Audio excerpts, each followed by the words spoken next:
Hello everyone. अब हम यहाँ पर बात करेंगे जो हमारा यानी कि सेकंड पेपर है, उसकी जो हमारी फ़र्स्ट लैंग्वेज है यानी कि अगर हिंदी, तो इसके अंदर आपने अगर हिंदी ली है फ़र्स्ट लैंग्वेज अपनी, तो उसके यहाँ पर आंसर आप मिलाते हुए चलिएगा।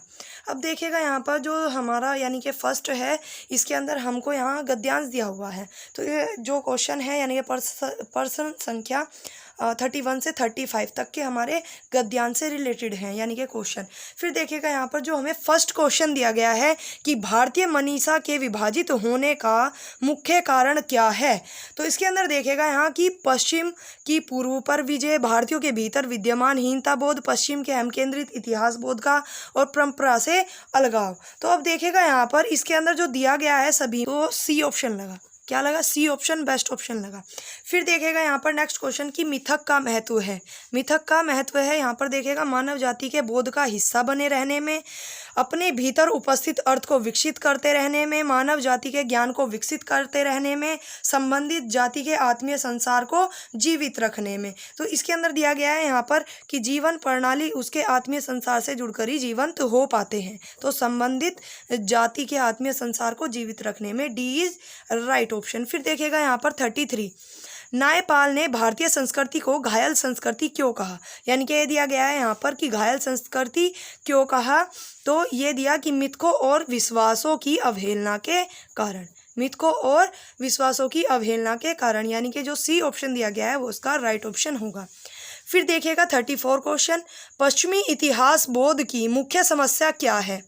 तो इसके अंदर देखिएगा यहाँ पर उसमें भौतिकता के प्रति अतिरंजित आकर्षण है, वह पश्चिमी जीवन बोध तक सीमित है, वह वायवी है और उसने मनुष्य के मन को छिन्न भिन्न कर दिया है। तो D is right option. D क्या है यहाँ पर, यानी कि अलगाव कर दिया है। तो अलगाव क्या है यहाँ पर, अलग करना यानी कि छिन्न भिन्न करना। तो डी इज राइट ऑप्शन। फिर देखिएगा यहाँ पर 35 क्वेश्चन को, भारतीय चिंतन की विशेषता नहीं है। तो इसी के अंदर दिया गया है हमें कि परंपरा के कलातीत बोध से जुड़ा होना भारतीय चिंतन की विशेषता नहीं है। फिर देखेगा यहाँ पर नेक्स्ट क्वेश्चन हमारा, इसमें कौन सी रचना ब्रज भाषा में रचित है। यानी कि ये रचनाएं दी गई हैं, बैरवे रामायण, पार्वती मंगल, रामलला नछऊ और वैराग्य संदीपनी। तो इसके अंदर जो हमारा ऑप्शन रहेगा D option is right option रहेगा। फिर देखिएगा किस समास में दोनों शब्दों की प्रधानता एक समान होती है। तो वो रहेगा हमारा द्वंद्व समास, यानी कि दोनों पद प्रधान होते हैं किसके अंदर, द्वंद्व समास के अंदर। फिर देखिएगा हिंदी शिक्षण में उच्चारण संबंधी अशुद्धियों का मुख्य कारण निम्न में से कौन है। तो इसके अंदर रहेगा वर्ण के उच्चारण का सही ज्ञान न होना, सटीक उच्चारण का अभ्यास न होना, स्थानीय बोलियों का प्रभाव। तो उच्चारण संबंधी में मुख्य जो अशुद्धियां का जो मुख्य कारण है वो क्या है यहाँ पर, यानी कि उपरोक्त सभी। तो डी क्या होगा यहाँ पर, राइट ऑप्शन होगा। फिर देखेगा 39, निम्नांकित में से कौन निबंध शिक्षण का उद्देश्य नहीं है। तो इसके अंदर क्या दिया है यहाँ पर, नहीं। तो भाषिक तत्वों का ज्ञान, भाव और विचारों को ग्रहण करना, जीवन मूल्यों का बोध प्राप्त करना, मार्मिक और ललितपूर्ण स्थानों की पहचान। तो देखेगा निबंध शिक्षण का उद्देश्य है यहाँ पर। तो इसके अंदर यहाँ पर सी ऑप्शन भी हो सकता है और डी ऑप्शन भी हो सकता है। तो अगर मैं अपना ओपिनियन दूँ तो डी इज राइट ऑप्शन है इसका। एक बारी आप यानी कि देख लेना इस क्वेश्चन को। फिर देखिएगा नेक्स्ट यहाँ पर हमारा पद्यांश दिया गया है। तो पद्यांश के अंदर जो हमारा 40 से 44 तक के जो क्वेश्चन है वो आते हैं इसके अंदर। फिर देखिएगा यहाँ कि गोपियों ने राजपंथ किसे कहा। तो जो हमारा यहाँ पर पद्यांश दिया गया है, इसको यहाँ पर किसको कहा गया, निर्गुणों। ये देखिएगा यहाँ निर्गुण लिखा हुआ है कि निर्गुण कंटक। तो क्या है इसमें, निर्गुणोपासना। फिर देखिएगा यहाँ पर सुपहु मधुप निर्गुण कटक ते राजपंथ क्यों रुधो। तो निम्न में कौन सा अलंकार है। तो इसके अंदर यहाँ पर सासी से तो नहीं है, इसमें भी अभी ये भी डाउटफुल क्वेश्चन है। फिर देखिएगा यहाँ पर नेक्स्ट 22, उपयुक्त पद में गोपियों का कुब्जा के प्रति कैसा भाव है। तो कैसा, अपेक्षा भी हो सकता है और तिरस्कार भी हो सकता है। फिर देखिएगा यहाँ पर नेक्स्ट क्वेश्चन है हमारा, गोपियों से ब्याज कौन वसूल रहा है। तो अभी मैंने पढ़ा यहाँ पर उधो। तो यहाँ पर क्या आएगा, उधव। अब इसमें भी थोड़ा सा कन्फ्यूज़न है, अकूर भी हो सकता है और उधव भी, यानी कि इसके अंदर यहाँ पर दोनों दिए गए हैं, सुरमूर अकूर गयले ब्याज निवृत उधो, यानी कि यहाँ पर उधो बेस्ट ऑप्शन रहेगा। उधर फिर देखिएगा यहाँ पर 44, गोपियों को निर्गुण मार्ग क्यों पसंद नहीं है। तो यहाँ पर क्या है कि निर्गुण पंथ कृष्ण प्रेम से गोपियों को विमुख करता है, तो इसलिए वो उनको पसंद नहीं है। फिर देखिएगा नेक्स्ट क्वेश्चन, मातृभाषा शिक्षण का उद्देश्य नहीं है।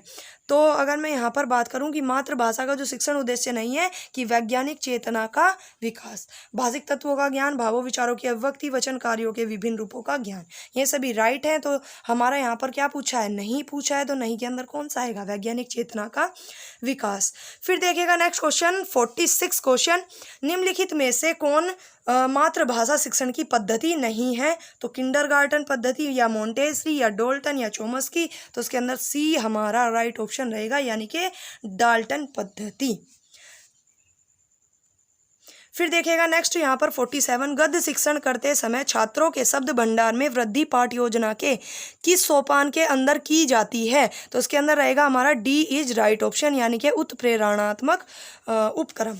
फिर देखिएगा नेक्स्ट यहाँ पर पश्चिमी हिंदी की बोली नहीं है। तो इसके अंदर देखिएगा यानी कि जो अवधी बोली है वो पश्चिमी हिंदी के अंदर नहीं आती है, और कोरवी ब्रजभाषा बुंदेली है पश्चिमी हिंदी के अंदर आती है। फिर देखिएगा यहाँ पर 49 क्वेश्चन को, निम्नलिखित में से वाक्य में उपादान लक्षणा है।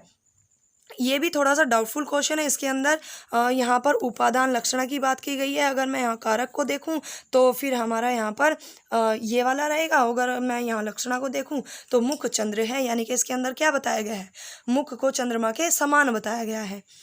तो इसके अंदर क्या आएगा, यहाँ पर हमारा सी ऑप्शन भी हो सकता है और ए ऑप्शन भी हो सकता है। तो ये भी डाउटफुल क्वेश्चन है। फिर देखिएगा शून्य भित्ति पर चित्र रंग नहीं तनु बिनु लिखा चितेरे, वाक्य में कौन सा अलंकार है। तो उसके अंदर क्या है, यहाँ पर विभावना अलंकार, यानी कि डी ऑप्शन इसका रहेगा।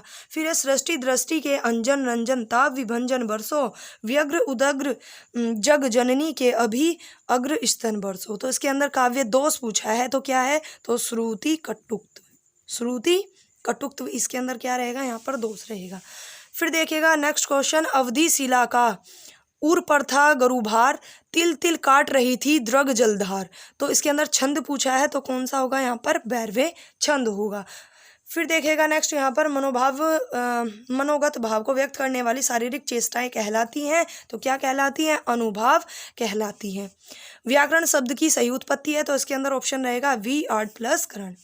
फिर देखेगा रे वर्ण है, तो रे रहेगा यहाँ पर मूर्धन्य अल्पप्राण सघोष और अंतस्थ, यानी कि ये रे अंतस्थ होते हैं हमारे, और ये मूर्धा से बोला जाता है। तो इसके अंदर हमारा ऑप्शन रहेगा बी ऑप्शन राइट।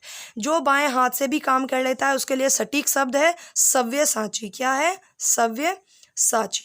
फिर देखेगा 57 क्वेश्चन को, यहाँ पर निम्न में से कौन सा शब्द शेर का पर्यायवाची नहीं है। तो यहाँ पर नाहर, केसरी और केहरी ये सभी होंगे, और यहाँ पर कुंजर नहीं होगा क्योंकि ये हाथी का होता है। फिर देखिएगा त्रिचत्वारिशत का तद्भव रूप है, तो तद्भव रूप क्या है, यहाँ पर 43। फिर देखेगा इतनी सी जान और गज भर जबान, तो मुहावरे का यहाँ पर तात्पर्य क्या है, तो अपनी उम्र के हिसाब से अधिक बोलना क्या कहलाएगा, यहाँ पर इतनी सी जबान और गज भर जबान। फिर देखेगा नेक्स्ट यहाँ पर 60 क्वेश्चन हमारा, भाषा अर्जन के संदर्भ में कौन सा कथन सही नहीं है। तो इसके अंदर नहीं की बात की है, तो भाषा अर्जन असहज और अस्वाभाविक नहीं है, और सांस्कृतिक भिन्नता भाषा अर्जन को प्रभावित नहीं करती है, यानी कि सांस्कृतिक भिन्नता तो यहाँ पर भाषा अर्जन को प्रभावित करेगी। तो इसने पूछा है कि नहीं है, तो क्या रहेगा कि भाषा अर्जन असहज और अस्वाभाविक नहीं होता है, यानी कि C is right option. I hope आपको वीडियो पसंद आई होगी। आप वीडियो को लाइक करिएगा और शेयर करिएगा, और चैनल को सब्सक्राइब करना ना भूलिएगा। और आपको जिस भी सब्जेक्ट की फर्स्ट पेपर के अंदर या सेकंड पेपर के अंदर जिस भी सब्जेक्ट की आपको वीडियो चाहिए, आप कमेंट बॉक्स में कमेंट करके बता सकते हैं। और मैंने यहाँ पर जो हमारा फर्स्ट पेपर है उसके अंदर लैंग्वेज फर्स्ट और लैंग्वेज सेकंड संस्कृत को भी कवर करवाया है, और बाल विकास को भी कवर करवा दिया गया है, तो आप वीडियो देख लेना।